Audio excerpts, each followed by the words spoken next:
మన తండ్రి అయిన దేవునికి థ్యాంక్స్ తెలియజేద్దాం.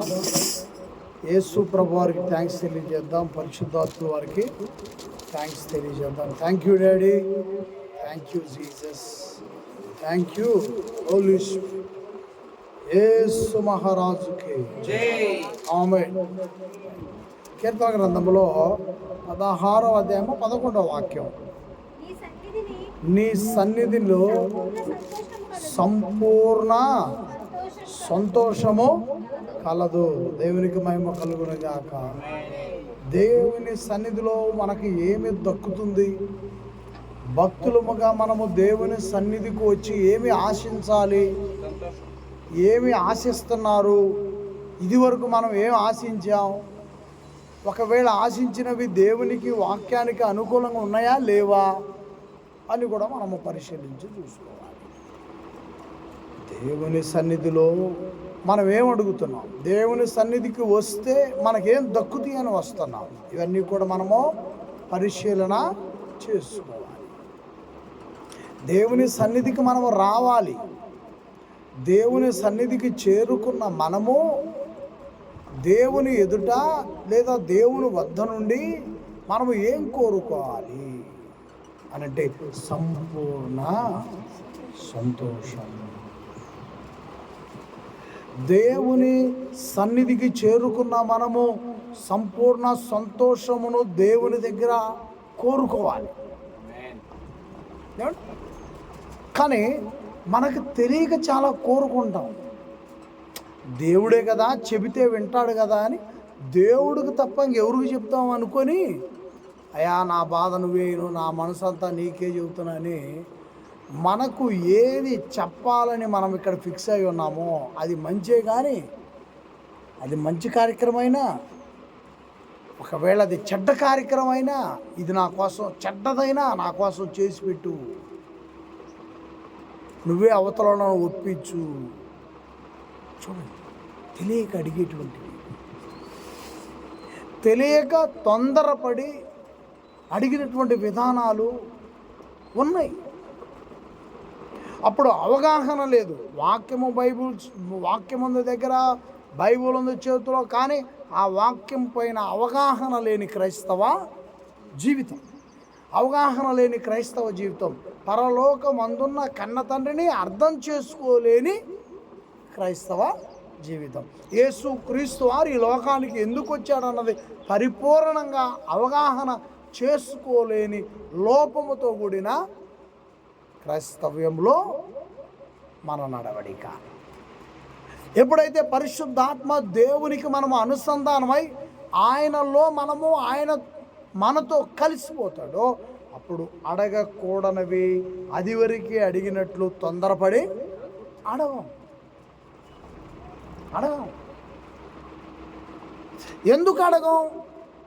అది వరకు ఏంటంటే మనకి ఏది కావాలంటే మనకేది, అది దేవునికి ఇష్టమా, దేవునికి నచ్చిందా, దేవునికి నచ్చనదా అనేటువంటివి మనం పట్టించుకోం.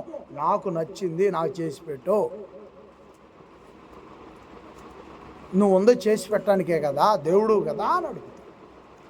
ఎప్పుడైతే పరిశుద్ధాత్మ దేవుని యొక్క ఆ గొప్పతనాన్ని తెలుసుకుంటామో, ఆయన సహాయాన్ని మనము పొందుకుంటామో, ఆ రోజు యేసు ప్రభు చెప్పిన ప్రతి మాటను కూడా పరిశుద్ధాత్మలో జ్ఞాపకం చేస్తాడు. పరిపూర్ణమైన బలమైన క్రైస్తవ్యంలోనికి అడుగుపెట్టినప్పుడు దేవుణ్ణి అర్థం చేసుకొని పరలోకమందున్న కన్న తండ్రిని మనస్సును అర్థం చేసుకొని ఆయన చిత్తాన్ని తెలుసుకున్నప్పుడు మనం ఏమని అడుగుతామో తెలుసా? పరిశుద్ధాత్మ దేవుడు ఏమని అడిగిస్తాడో తెలుసా?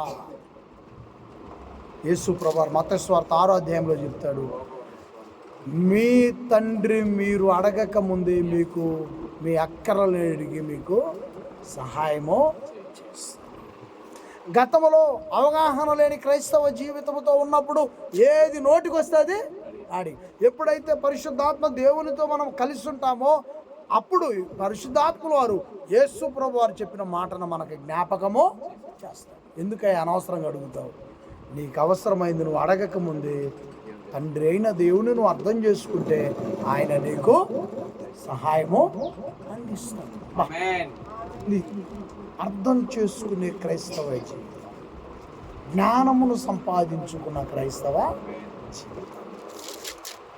క్రైస్తవ జీవితంలో పరలోకమందున్న కన్న తండ్రిని అర్థం చేసుకొని ఆయన చిత్తమును గుర్తెరిగి ఆయన ఇష్టమును జరిగించుటకు యేసు ప్రభు వారి వలె మనము కూడా కష్టపడి పని చేసి ప్రకటిస్తే 10 మందికి మంచి చేసి వారి ఆత్మలను రక్షించడానికి ప్రయాసపడితే పరిశుద్ధాత్మ దేవుడు మనల్ని ఎంతగానో బలపరిచి ఇంకనూ మనల్ని ప్రోత్సాహంగా నడిపిస్తాడు. ఇంకొక రెఫరెన్స్ చూపించి, మరి మనము అడగాల్సిన అవసరం లేకపోతే మరి మనకి ఎవరు ఏమిస్తారు?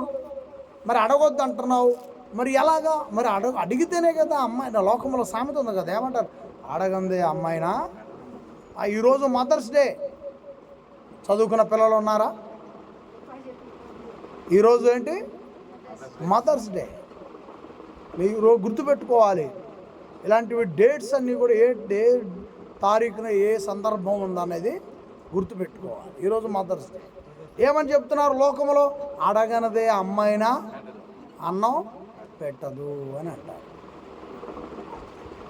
ఇంకా బాగా చెప్పాలంటే తల్లి ప్రేమ గొప్పది, తల్లి ప్రేమ ఉన్నతమైందని వర్ణిస్తారు. మనం అవన్నీ కూడా ఎప్పటి నుంచో వింటా ఉన్నాం. కనుక మరి దేవుని విషయంలో కూడా మనం అడగాలంటే, అవును, నువ్వు జ్ఞానముతో అడగాలి. జ్ఞానము లేకుండా, యేసుక్రీస్తు వారి యొక్క జ్ఞానము లేకుండా, పరిశుద్ధాత్మ వారి సహాయము లేకుండా మనము ఏది అడిగినప్పటికీ కూడా అది మనకి ఉపయోగము, అది మనకు సహాయమునకు రాదు. చూడండి, ఇక్కడ మనము జ్ఞానముతో అడగాలి. ఏదైనా దేవుడు ఏ విధంగా ఆశీర్వదిస్తాడు అన్నది మనం ఇక్కడ గమనించగలుగుతాం. సంఖ్యాకాండము 6వ అధ్యాయము 24వ వాక్యములో యెహోవా నిన్ను ఆశీర్వదించి నిన్ను కాపాడునుగాక. సంఖ్యాకాండము 6వ అధ్యాయం 24వ వచనం ఒకసారి జ్ఞాపకం చేసుకోండి. యెహోవా నిన్ను ఆశీర్వదించి నిన్ను కాపాడునుగాక. యెహోవా నిన్ను ఆశీర్వదించి నిన్ను నన్ను కాపాడునుగాక. ఆయన కలుగు చేసుకోవాలి మన జీవితాన్ని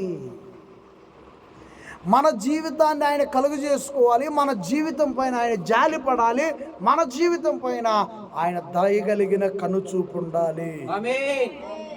మనము అవి కావాలి ఇవి కావాలని మనంతటగా మనము యేసుక్రీస్తు వారి జ్ఞానం లేకుండా, పరిశుద్ధాత్మ వారి సహాయం లేకుండా నీవు నాకు అవిస్తావా ఇవిస్తావా అని ఏవి పడితే అవి అడగటం వలన అవి ఫలితమునకు రావు. మనము దేవుని అడిగేటప్పుడు యేసుక్రీస్తు వారి జ్ఞానం కలిగి ఉండాలి, పరిశుద్ధాత్మ దేవుని సహాయమును కలిగి ఉండాలి. అప్పుడు అడిగితే దేవుడు ఆశీర్వాదాన్ని పంపిస్తాడు. దేవుడు ఆశీర్వాదములను పంపిస్తాడు. దేవుడు ఆశీర్వాదముతో నీ కుటుంబాన్ని నడిపిస్తాడు. నువ్వు చేయు ప్రయత్నములు, పనులన్నీ కూడా సఫలము అవుతాయి. నీకు కలిగిన యావస్తు ఏవైతే నీకు కలిగినవి ఉన్నావో అవి సక్రమంగా క్షేమముగా దేవుడు వాటిని ఉంచినట్లుగా చూస్తాడు. నుంచి నీ చుట్టూ నీకు మంచి రాబడిని ఇస్తాడు. కాబట్టి దేవుని సన్నిధికి వచ్చిన మనము సంతోషమును, సమాధానమును, నెమ్మదిని అడగాలి దేవుని దగ్గర. సమాధానమును అడుగుట విడిచి, సంతోషమును అడుగుట విడిచి, నెమ్మదిని అడుగుట విడిచి, శాంతిని అడుగుట విడిచి, వీటికి ఆపోజిట్గా ఉన్నవి మనకు తెలుసు. లోకంలో అవతల వాళ్ళ పైన ఇంకొంచెం మనము బలముగా ఉండాలి. ఇలాంటివి మనం దృష్టిలో పెట్టుకొని దైవానుసారంగా అడగాల్సినవి విడిచిపెట్టి లోకానుసారమైనవి దేవుని సన్నిధిలో పెట్టి అడుగుతూ ఉంటే ఆయన ఆశీర్వాదము ఆలస్యము అవుతూ ఉంటుంది. అడుగు, వాక్యానికి అనుసంధానముగా ఉన్న విషయాలను అడుగు. దేవుడు ఆశీర్వదిస్తాడు, దీవిస్తాడు, ఆయన కలుగు చేసుకుంటాడు, ఆయన ఆదుకుంటాడు, ఆయన జాలి పడతాడు, ఆయన దయగలిగిన చూపును మన పైన ఉంచుతాడు. తన కుమారుడైన యేసుక్రీస్తు కృపతో మనల్ని బలపరుస్తాడు, నడిపిస్తాడు. పరిశుద్ధాత్మ వారి సహాయంతో మనల్ని నిలబెడతాడు, ధైర్యపరుస్తాడు. దేవాతి దేవుడు మీ అందరి హృదయములలో ఈ మాటలను ఫలింపజేసి మిమ్మల్ని ఈ మాటలతో ఆదరించి ఆశీర్వదించను. ఆమేన్. ప్రార్థన చేసుకుంటాం. అందరికీ యేసు ప్రభు నామమున ప్రత్యేకమైన వందనములు తెలియజేస్తున్నాను.